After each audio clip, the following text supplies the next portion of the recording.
Please, a super duper warm welcome to today's informed speaker, Kevin Schwab.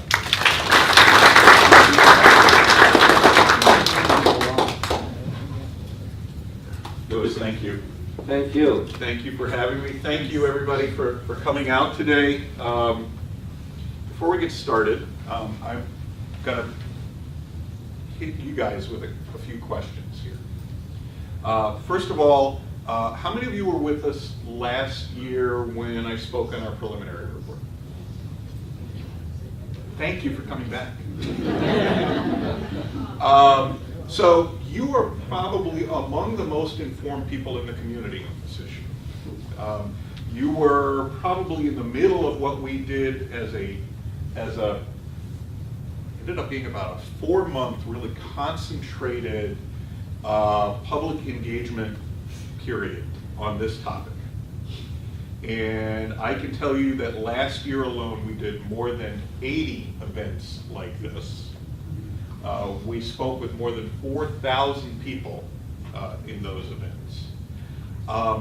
And a lot of the questions that we had, the criticisms, the concerns, the make sure you do this, make sure you don't do that, ended up being reflected in a number of the recommendations, including the one that everybody's talking about the most, which of course is the possibility of creating a new metropolitan government structure. So we'll get into that. We'll touch on a little bit of where we've been with this. And then at the end, I'm going to ask you all to look at a menu of things on the last slide and to do at least one of them. So with that, why don't we get started? Claire, thank you. A quick reminder here. Consensus now for about 3 years has been up and running, and this has been the set of guiding principles, the goals from day one. Better governance, because we believe we can do it better. Economic growth, because frankly, when you're lagging the way we have been, one of the great opportunities when you're looking at any of your structures is to see what it can do for your economy. And more responsive and inclusive representation.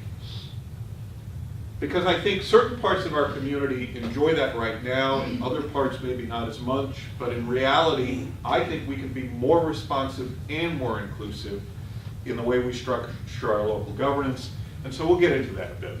But a quick reminder, again, about 3 years ago, Consensus formed, first put out baseline data of who does what and what it costs.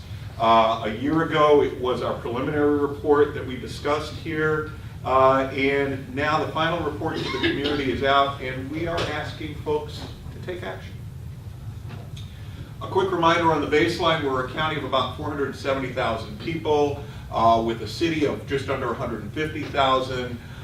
We are highly connected as a community and highly autonomous in a sense that we have a lot of local and disconnected decision-making bodies.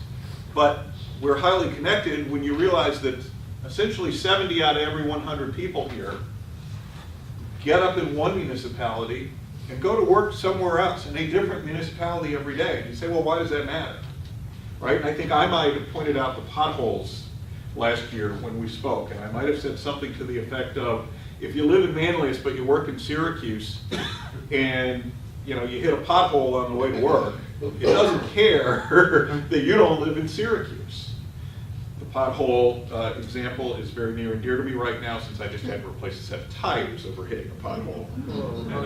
Yeah, that's no fun. And so the words that I said at that time I will not be saying during this presentation today. We're fragmented. I mean, we just are. These are structures that are over 200 years old. 36 municipalities, 54 fire departments, 36 public works departments, 28 justice courts, go right down the line, right? Hundreds of special service districts. We pay an awful lot of money for it, and the reality is, if anybody sat down with a blank sheet of paper today and said, let's devise what our local government should look like, nobody would have come up with this. And we have real challenges, and we identified these in our baseline report. The reality is there are 24,000 fewer people employed here in our community today than in just 1990. Let that sink in for a second. And it's not just a city problem, because these losses are in the city and throughout the county. You want to know why we face the challenges we have? You don't have to go a whole lot further than that, but let's go to the next one. And I think we talked about this a year ago. The fact that our population is actually down by about 1% since 1970. So in 2.5 generations, we haven't grown. Meanwhile, New York State is up nearly 10%. The country is up 55%. When you're not growing, you're in trouble. Right? Since the recession, on the one hand, I guess it's good to say we've had some job growth. But even as we gain jobs, we're losing ground, because the jobs that we've gained have grown at about 1/4 of the rate of the national average. So even as we grow, we're falling behind. We have to get ahead of the national average. And we have to get that mindset. By the way, our gross regional product has only increased at half the rate of the nation as a whole. So our productivity, while growing and outpacing our jobs, is still not even keeping up with the rest of the country. And of course, we know the issues that we've had of sprawl without growth, which raises our costs, of concentrated poverty. And by the way, we spoke of it last year, I think, really in talking about the fact that Syracuse was #1 in African American and Hispanic concentration of poverty. But what we're seeing now more and more in reports that are showing that issues in this county related to rural poverty are getting worse and worse. Right? And unfortunately, we've gone very high on that list as well. So we have a lot of challenges. And we think we have a way, well, frankly, you know, that our economy can improve from this, but we also need to show that our governments can survive this. Because these challenges, while they affect our economy, have very real effects on the government services that we receive. It was, I don't know, where are we? We're looking right now, it was a year ago, that we had a fund balance, for example, in the city of Syracuse, essentially the savings account, $55 million. As of this month, it is under $43 million. $12 million in 1 year.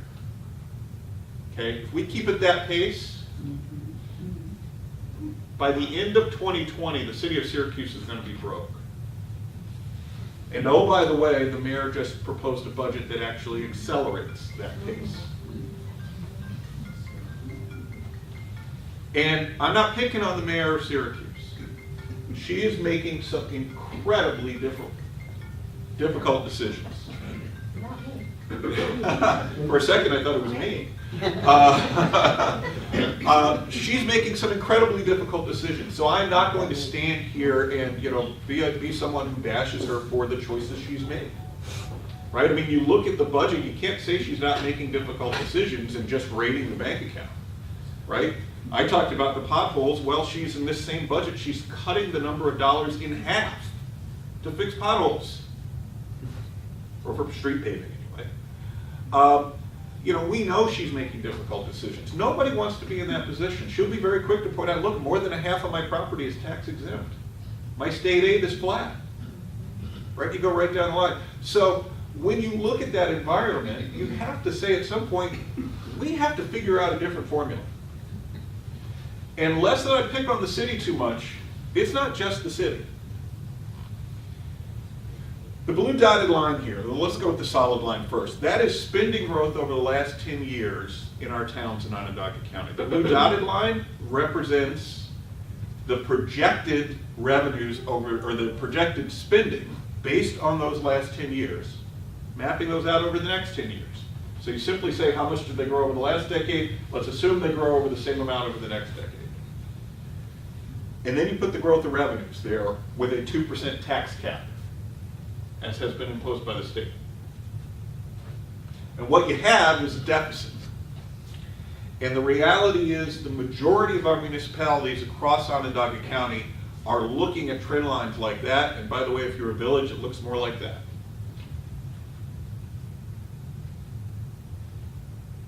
So we, you know, the city of Syracuse gets the headlines, but the reality is throughout our community, we're facing these challenges. And I've had a number, by the way, of elected officials who I think the world of in this community, who are working very hard. say to me, Kevin, we're never going to let that happen. And I said, I believe you. But they did acknowledge that that means they're going to make some difficult choices. They're going to be cutting more services. They're going to be having hiring freezes like we've seen in one town in our community that, by all outward appearances, is growing and doing great, has had a hiring freeze now for a decade. They'd love to bring some more people on, they can't. And by the way, the other way that they'll address this, unfortunately, is some of them are going to have to break through the tax cap. And since we're already the county with the 14th highest taxes in the nation, the notion of having to break further through the tax cap to sustain our government services here isn't something that's appetizing to anybody. We've said from the beginning we can do better because we really believe we can. We think over these, frankly, over what we've seen even over the last year. By the way, towns and villages, a year ago when we talked about the issue of deficits they're facing, we were looking at 20 of the 36 municipalities in Onondaga County facing deficits in the next decade. Having updated the numbers this year, it's 27 of the 36 municipalities. The problem's getting worse, not better. We have to do better.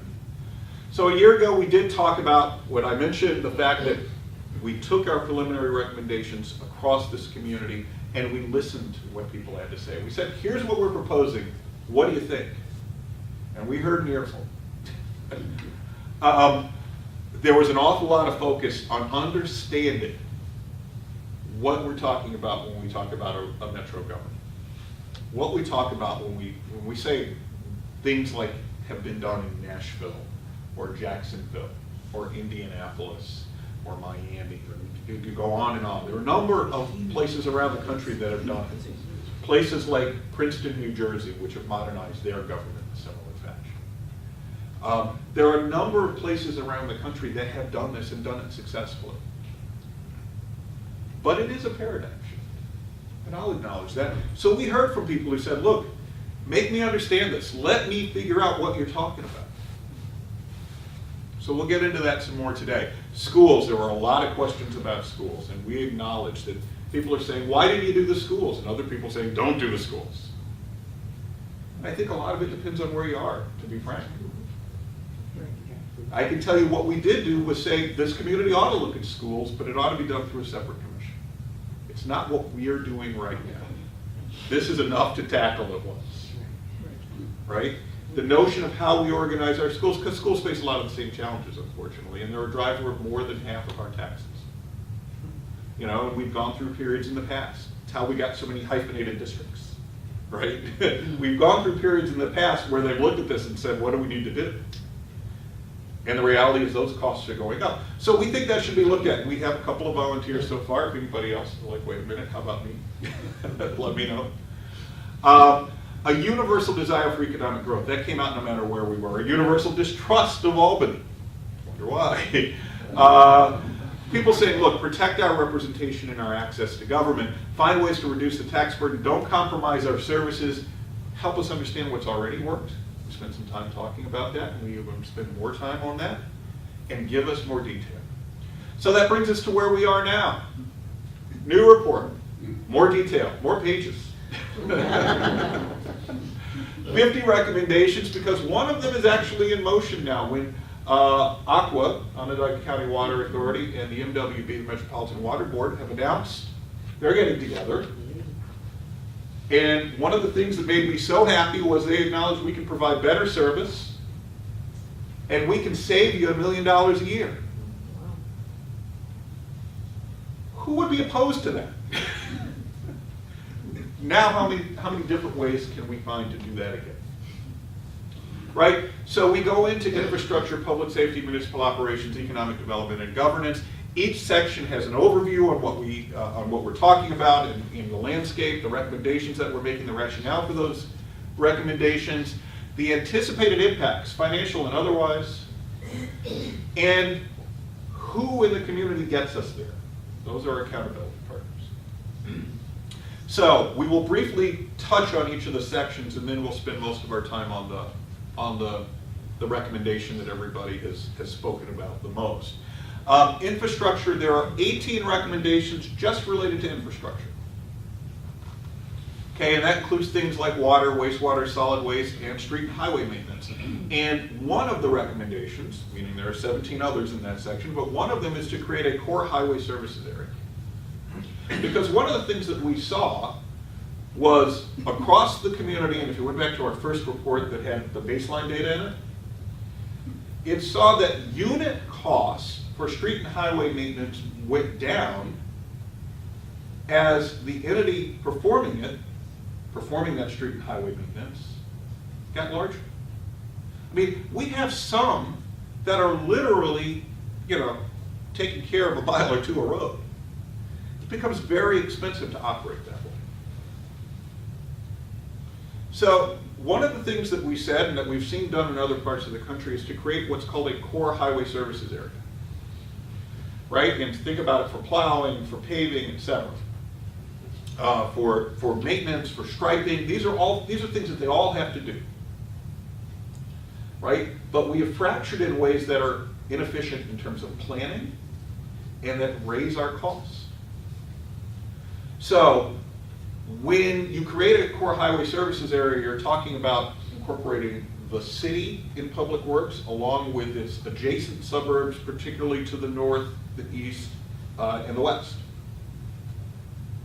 And the reason for that being, if you're like me, if you live in Syracuse and you live right on the edge of DeWitt, and you're a neighborhood that encompasses both, it drives you crazy when the plow goes down the street and stops. And you hear it back up and make this little wide turn to go the other way and leave 4 more blocks of street to be plowed for the town of DeWitt to come and get to.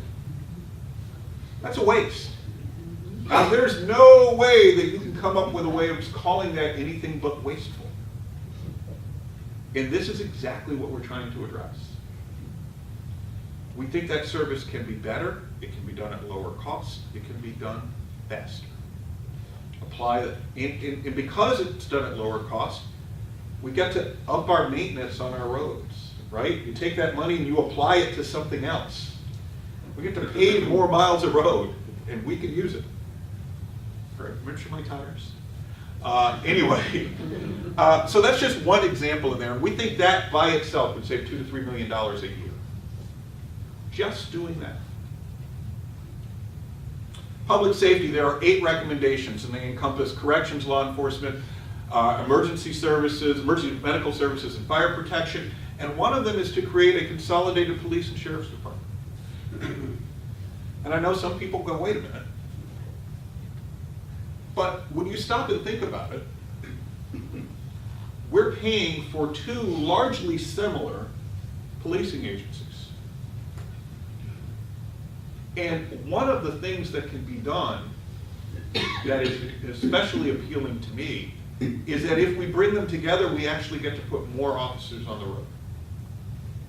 Because you get to essentially get efficiencies in your management structure, in your administration.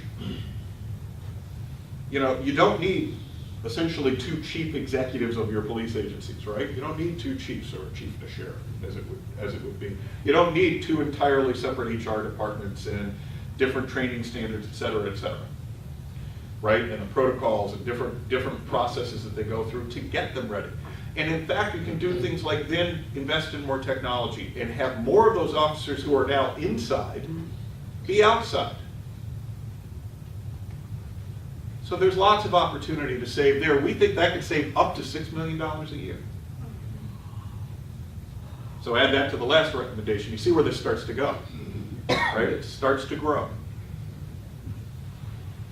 Village Justice Courts. Now, not all of these recommendations, by the way, and this is in municipal operations. There are 19 recommendations there, and I'm going to pick out one. But think about the courts and codes enforcements, clerks, etc. Not all of these recommendations save a lot of money. I'll be the first to say that. Sometimes it's just about how much money you're losing. Everybody's losing money on their courts. Some of that has to do with New York State, because New York State gets a percentage of fines, etc. So that makes it difficult. But some of it's the fact that we're rather inefficient in having courts that don't necessarily have a lot of traffic through them, which is not a bad thing. And yet we maintain separate facilities, we maintain separate staffs, et cetera. So one of the recommendations is migrate village justice courts into the courts of their surrounding town. It won't save a lot of money, but it will make them far more efficient. It'll save a little bit of money, and it'll help stop some of the bleed in what we're paying for courts. It seems like a common sense recommendation. Because right now, again, those villages which are struggling, this is something that would make their lives easier. And economic development, just 3 recommendations there, but they're pretty significant, right? These are the types of things that could have a real impact on the way we function as an economy here in this region, right? Things like, why do we have 2 competing industrial development agencies? So one of the recommendations is to break it back into one. Another one is based on a Minnesota example, and it would be the Municipal Development Fund, where what you would do would be to set a baseline right now for revenue, but as new development comes into one part of the community, 60% of that revenue would stay with the host community, 40% would go into a common fund to be shared among the community based on a formula. And you say, why do this? Well, it does a number of things that are really important and have had tremendous benefits as we see them in the Minneapolis-St. Paul area. Again, we have a lot of, for example, villages that have a unique historic character to them, but they're financially struggling. And the reality is that they're facing tough choices in terms of how do you grow new revenue. And you say, well, you know, we could always put in, you know, a new fast food joint with a drive-through. Is that really in keeping with the character of the downtown of, you know, a village with 100-plus-year-old buildings? And yet those are the kinds of decisions that the leaders of these communities make. They're difficult, right? If you need new revenue, but you want to maintain the thing that makes the place you live special, those things can be at odds. This is a way to mitigate that. Because there are areas where certain types of development make more sense, but they should have a benefit for our entire community, right? It's about those artificial lines that you wouldn't draw today if you were starting from scratch. So the host community continues to maintain that. Our rural areas that want to remain rural get to stay that way and don't have to chase a factory that, for example, that is not in keeping with farmland. Right? And a village gets to still be a village without having to put in 3 drive-throughs at its heart. Right? And areas in the city that have struggled can also get revenue to raise themselves out of struggle. And we stop fighting amongst each other. Ask folks in East Syracuse who have lost 2 businesses lately, one to Salina, one to Cicero, an engineering firm and a manufacturer that have picked up and moved and gotten incentives to do so. What's the net gain to our community from that? I mean, we literally filled a building in one part of the community and created an empty one in another and incentivized that. Net gain is 0. This is a way to stop that and to maintain the character of our community. So, getting to the big one here. This is, frankly, where the biggest potential for savings is. Up to $23 million a year, and that's to create a new city, county, municipal government with the opportunity for our towns and villages to decide they want to be part of that as well. Right? So when we see this, what we're able to find is if we create this, there are more than $131 million in overlapping services. And again, we think we could save just from this alone up to $23 million a year. And in devising this, we made sure that we listened to people. And so we heard things like access and local voice, responsiveness, inclusion, and services being the most important things to people. Right, so we looked at about 15 models. We narrowed them down to 6.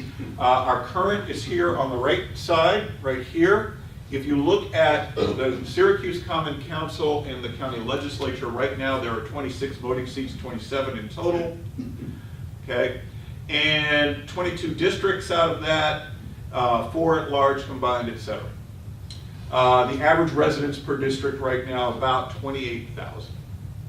And that's important because that was one of the key factors in what we looked at. One of the things that we figured very, very strongly correlated with what people told us about was district size. If your district is smaller, it is more likely to represent where you live and bring that voice to the community table. So in looking at this, we settled on what on this chart is Model 5, a total of 33 seats, 29 district seats with 4 at-large seats. And we'll get into it a little bit more in terms of how this works, but 5 city districts exclusively in terms of what is now the city, 15 districts that are suburban, 9 that are combination districts that overlap those boundaries in a 50-50 sense. And that's important because the boundaries right now are not necessarily drawn to be balanced. And we thought that that was important as well. And so when you look at this, you said this will provide better representation. And well, what is better? Let's look at the representation we have right now. In Onondaga County right now, Democrats make up 37% of the electorate, Republicans make up 29%, unaffiliated and other party voters make up 33%, 34%. So this is what we look like as an electorate in Onondaga County. This is what our representation looks like. This is what we look like.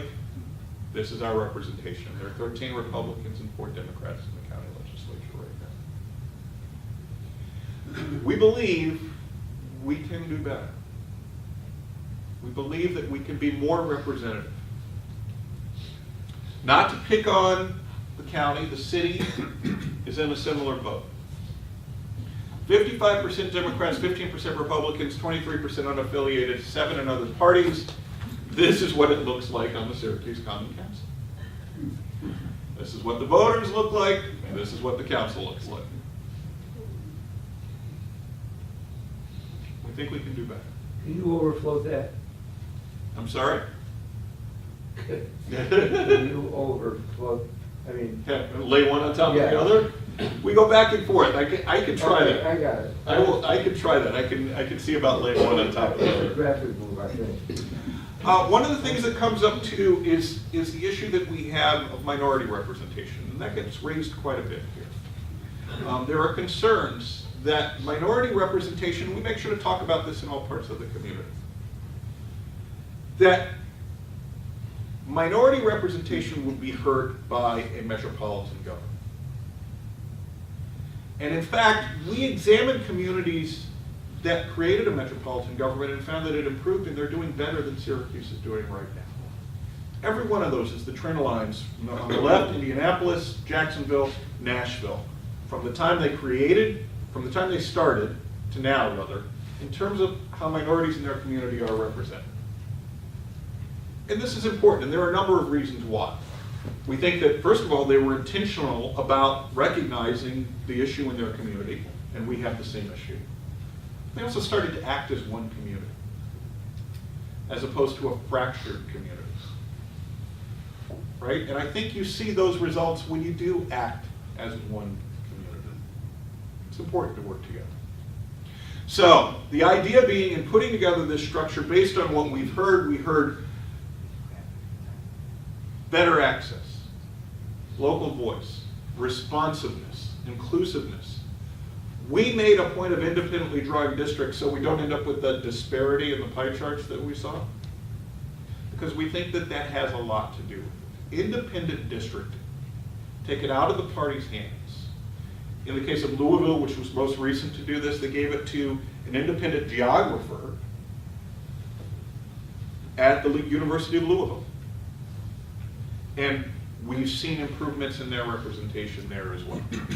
The other thing this does is give us the ability to solve big issues, because balance matters.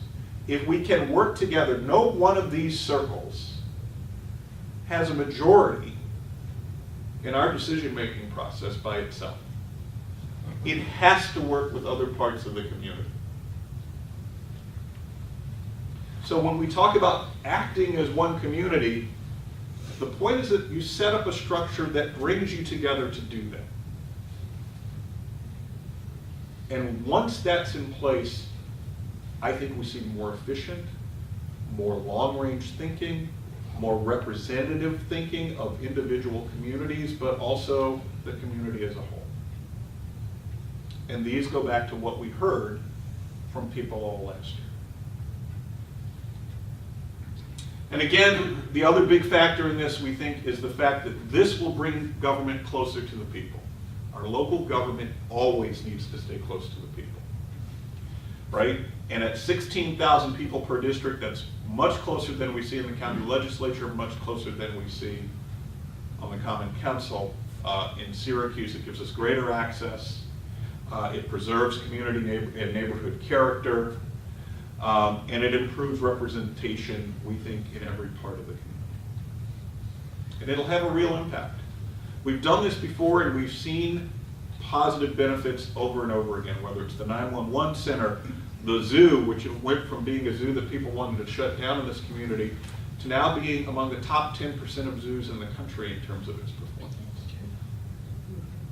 Talk about turning something around when we came together as a community. Right? We have done this over and over again. A public library system that we're in right now, this operates together with the rest of the libraries around Onondaga County. And as a result, it has more resources than it could ever have by itself. It's us working together. East Syracuse and DeWitt Police. Year 3 now, I believe. Year 3. Village of East Syracuse. Blink and you miss it. Saving $1 million a year. In the village. 20% tax cut on their village taxes. I'd like one of those, please.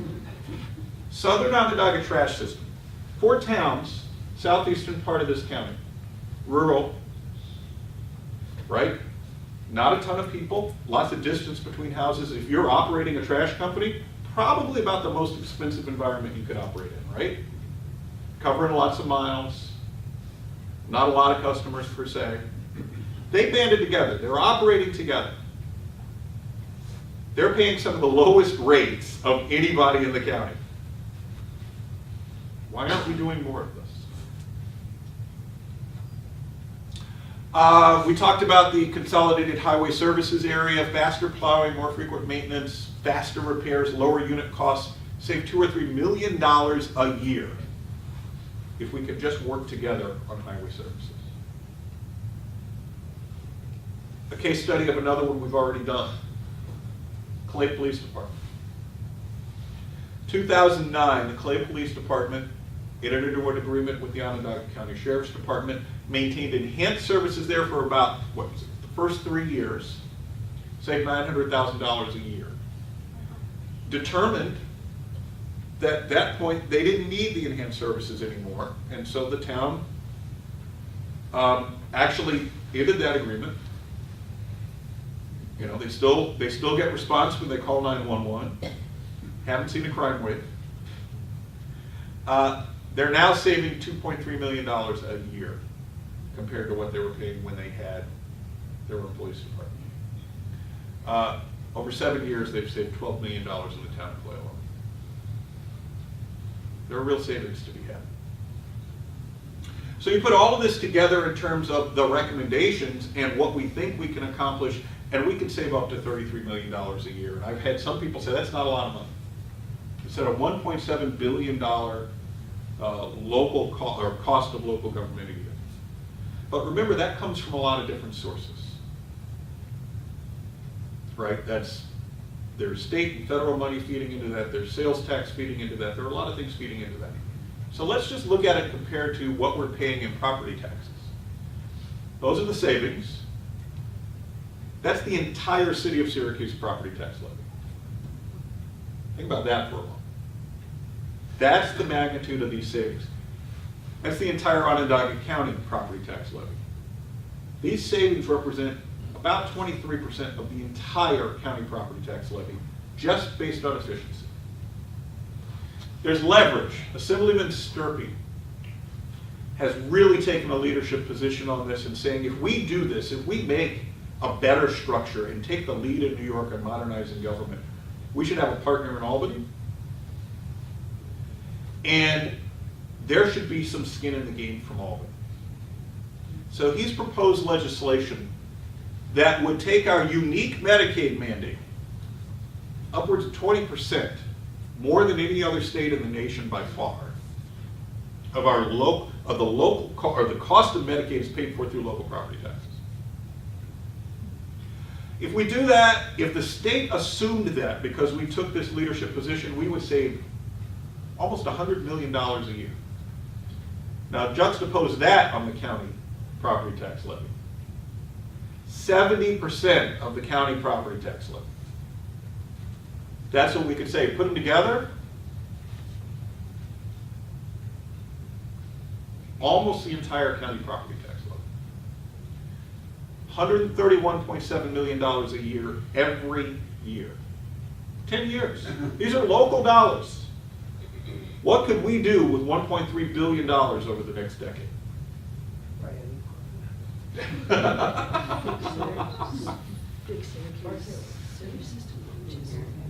There are real savings to be had here. But we have to move on this as a community if we're going to realize it. So there are 5 recommendations that would require a public referendum by our county. There are 41 that do not, 4 that could, depending on what we decide to do with them as a community, and 1 recommendation that we've made relative to schools, which would call for the creation of a new commission to separately examine the issue of schools. Now it's up to you. I said I was going to ask at the end of this. We need everybody to be involved in this issue. You've taken a huge step simply by coming out today, and last year, so thank you. Glad I didn't scare everybody. Encourage your legislators, first and foremost, to allow the public to have a voice on this. That is the most fundamental thing that we can do in a democracy, which is exercise our voice on what we want to happen. Right? We know there are people who are going to support this, and we know that there are people who are going to oppose this. But ultimately, we think it's the people part of this that matters the most. Right? What do we as a community want to do going forward? And if we have this recommendation, we want to make sure that Assemblyman Sturpey's legislation is there to back us up. Right? So we want to support that legislation that says if we do this, if we change our government structures, if we have real reform here, that in fact the state is a real partner and takes that $98.9 million mandate away from us. Write a letter to the editor. How many people are on Facebook? Yeah, I knew it wasn't none. Come on now. Go on Facebook, talk about it with your friends.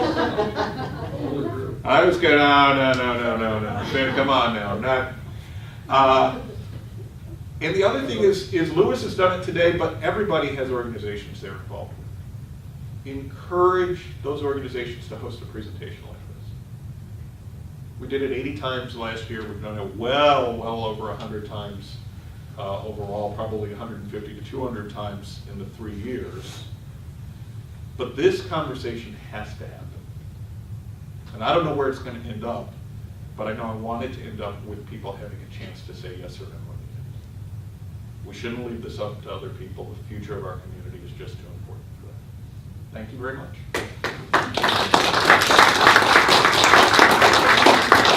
Yes, sir. Can you review what